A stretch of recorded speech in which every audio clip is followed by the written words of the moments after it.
የርቀት ፍቅርን የሚያበላሹ ስህተቶች። አንደኛ፣ ጥንቃቄ አድርጉ። የእነዛን ሰዎች ፎቶ ማህበራዊ ሚዲያ ላይ አትለጥፉ።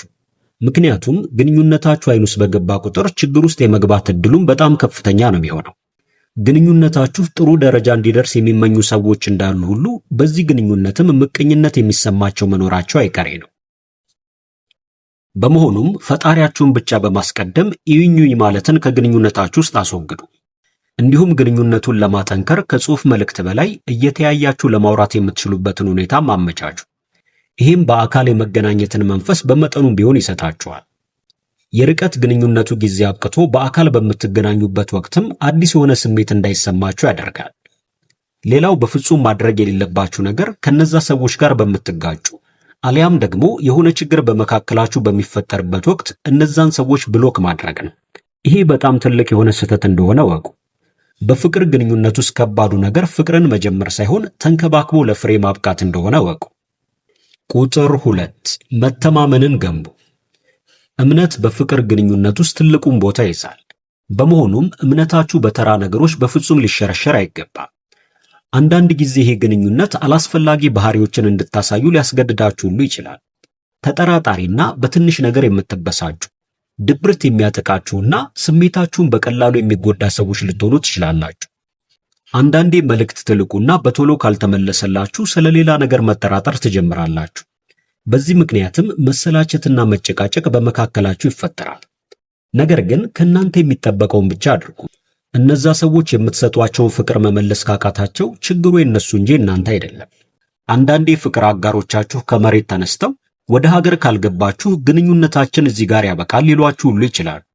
በዚህ ጊዜም ናፍቆቱ የፈጠረባቸው ስሜት ስለሚሆን ወዲያውኑ ምላሽ ከመስጠት ይልቅ ልትታገሷቸው ይገባል።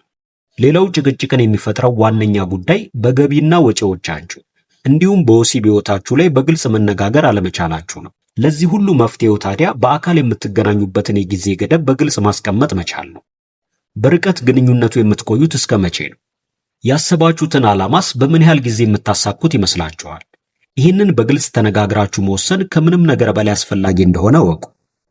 ቁጥር 3 በቂ ጊዜ መድቡ። በብዙ ጉዳዮች ቢዚ የሆናችሁ ሰዎች ብትሆኑም እንኳን በየዕለቱ ተገቢ የሆነ ጊዜ ለነዛ ሰዎች መስጠታችሁ ግዴታ ነው። ለፍቅር ግንኙነቱ ቦታ ከሰጣችሁ የአካል ርቀታችሁ በፍጹም የልብ መራራቅን አይፈጥርም።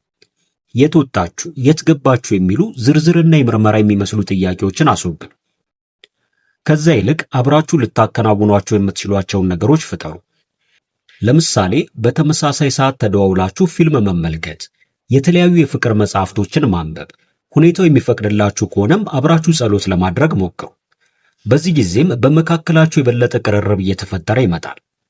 ነገር ግን እነዛ ሰዎች በእነዚህ ጉዳዮች ላይ ከተስማማችሁ በኋላ በተደጋጋሚ እንደማይመቻቸው፣ እንደደከማቸውና በጣም ቢዚ እንደሆኑ የሚያስመስሉ ከሆነ በግንኙነቱ ደስተኛ ለመሆናቸውን ሊያመለክት ይችላልና እዚህ ጋር በደንብ ጥንቃቄ አድርጉ። ቁጥር 4 ታማኝ ሁኑ። በርቀት የፍቅር ግንኙነት ውስጥ እንደ ዋና የፍቅር ግንኙነቱ መፍረሻ ምክንያት ተደርጎ የሚጠቀሰው የሌላ ሰው በመካከላችሁ መግባት ነው። ይህንን የሚፈጥረው የእናንተ መራራቅና በመካከላችሁ የተፈጠረው ክፍተት ቢመስልም ነገር ግን እውነተኛው ምክንያት የአንድ ወገን አለመታመን ሊሆን ይችላል። ይህም የሚፈጠረው በርቀት ካሉት የፍቅር አጋሮቻችን ጋር በአካል ስለማንገናኝ አጠገባችን ከምናገኛቸው ሰዎች ጋር የመላመድ ዕድላችን በጣም ከፍተኛ በመሆኑ ነው። ለዚህ ሁሉ መፍትሄው ታዲያ መተማመንን ጠብቆ ማቆየት ነው። እምነትን፣ ጥርጣሬም አለመተማመንን ስለሚወልድ እናንተም ጥርጣሬያችሁ ገደብ ይኖረው። ስለ ሁሉም ነገር በግልጽነት መነጋገር ይኖርባችኋል። ስለ ውሏችሁ፣ በየዕለቱ ስላጋጠሟችሁ ክስተቶችና ወደፊት ልታደርጓቸው ስላሰባችኋቸው ነገሮች በሙሉ በግልጽ ተወያዩ። ነገር ግን የሰዓት ሁኔታዎቻችሁንና የምትደዋወሉበትን ቋሚ ጊዜ ወስኑ። ማለትም ስራ ላይ ያልሆኑበትንና ሁለታችሁም በነፃነት ማውራት የምትችሉበትን ቋሚ ጊዜ አመቻቹ። በስራ ምክንያት ከነዛ ሰዎች ጋር በማትገናኙባቸው ሰዓታት ውስጥም ናፍቆታችሁን ለማስታገስ ያንን ሰው የሚያስታውሳችሁን አንድ ነገር አጠገባችሁ ማድረግ ተመራጭ ነው። ለምሳሌ መደወልና የነዛን ሰዎች ድምፅ መስማት በናፈቃችሁ ሰዓት ቸኩላችሁ ከመደወል ይልቅ ፎቶዎቻቸውን አጠገባችሁ በማድረግ አሊያም ደግሞ ከዚህ በፊት የሰጧችሁን የተለያዩ ስጦታዎች በመመልከት አብረዋችሁ ከጎናችሁ እንዳሉ ማሰብ ተገቢ ነው። ቁጥር 5 ቸኩላችሁ አትወስኑ። በርቀት ፍቅር ውስጥ በነበረን ትውውቅ ብቻ ከሆነ ሰው ጋር ለጋብቻ መወሰን ትልቅ አደጋን ያስከትላል። ከዛ በፊት በጥልቀት ልትረዷቸው የሚገቡ የተለያዩ ጉዳዮች አሉ። አብራችኋቸው በቂ ጊዜ ሳታሳልፉ፣ ሲደሰቱም ሆነ ሲከፋቸው ምን አይነት ባህሪ ያላቸው የሚለውን ሳታውቁ ኦንላይን ባያችሁት ባህሪያቸው ብቻ ተማምናችሁ ወደ ትዳር የምትገቡ ከሆነ ህይወታችሁን አስቸጋሪ ሁኔታ ውስጥ ልትከቱ ትችላላችሁ። ነገር ግን የሰው ዕጣ ፈንታው አይታወቅም። ከነዚህ ሰዎች ጋር ዘላቂ ግንኙነት ሊፈጠርም ሆነ ላይፈጠር ይችላል። ቢያንስ ግን ወስናችሁ ህይወትን ለመምራት ከማሰባችሁ በፊት በተወሰነ መልኩ የአካል ለአካል ቅርርብን የምትፈጥሩበትን መንገድ አመቻቹ።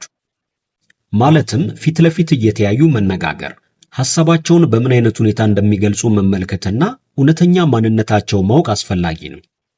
አንድን ሰው በስልክ ስላወራ ነውና በቪዲዮ ኮል ስለተገናኘን ብቻ እውነተኛ እሱነቱን እናውቀዋለን ማለት ከባድ ነው። እነዚህ ሰዎች ከናንተ በፊት የነበራቸው ግንኙነት ምንድን ነው? አሁንስ ሌሎች ግንኙነቶች የላቸውም ወይ የሚለውን በቅድሚያ በሚገባ እርግጠኛ ልትሆኑ ይገባል። ቁጥር 6 ተስፋ አትቁረጡ። በርቀት ፍቅሩ ደስተኛ መሆናችሁንና በቀጣይ አብራችሁ ለመሆን ዝግጁ መሆናችሁንም በተለያዩ መንገዶች ማረጋገጥ ተገቢ ነው። ለብቻችሁ በምታሳልፉት ህይወት ፈታኝና አስቸጋሪ ነገሮች ቢያጋጥማችሁ እንኳን ታማኝነታችሁን ጠብቃችሁ ማቆየት መሰረታዊ ነገር ነው። እንዲሁም እንቅስቃሴዎቻችሁን በሙሉ ከነሱ ጋር አብራችሁ እንዳላችሁ በመቁጠር ገደብ ልታበጁላቸው ይገባል። ለምሳሌ በዓላትን፣ የፍቅረኛሞች ቀንንና በጋራ ልታሳልፏቸው የምትችሏቸውን እውነቶች በቁም ነገር አብራችሁ ለማሳለፍ ቀጠሮ ያዙ። ከያላችሁበት ቦታ ሆናችሁ በቪዲዮ ኮል ጊዜያቶችን ማሳለፍ በግንኙነቱ የበለጠ ደስተኞች እንድትሆኑና እነዛም ሰዎች የብቸኝነት ስሜት እንዳይሰማቸው ያደርጋል። ብዙ ጊዜ ርቀት የፍቅር ግንኙነት ለብዙ ሰዎች አድካሚና ተስፋ አስቆራጭ ሊሆን ይችላል። ነገር ግን ስልቹነትን ከናንተ አርቁና ቁርጠኞች ለመሆን ዝግጁ ሁኑ። እንዲሁም ፈተናዎችን ተቋቋሙ። ሌላ ሰው አለመመኘት፣ ተስፋ ለመቁረጥና ጠንካራ መሆን በዋናነት ከናንተ የሚጠበቁ ነገሮች ናቸው። አጠገባችሁ በምታዩት የፍቅር ግንኙነት መጓጓቱን አቁሙና እናንተም ከምትወዱት ሰው ጋር አስደሳች የፍቅር ህይወትን እንደምትኖሩ ሙሉ እምነት ሊኖራችሁ ይገባል። ውድ ቤተሰቦቻችን ለዛሬ የነበረንን ዝግጅት በዚህ አበቃል። በቀጣይ በተለያዩ አዝናኝና አስተማሪ ፕሮግራሞች መልሰን እስከምንገናኝ ድረስ ለቻናላችን አዲስ ከሆናችሁ ሰብስክራይብ፣ ላይክ እና በምንሰራቸው ፕሮግራሞች ዙሪያ ያላችሁን ሐሳብና አስተያየት በመጻፍ ቤተሰብ ይሁኑ እንላለን። መልካም ቆይታ።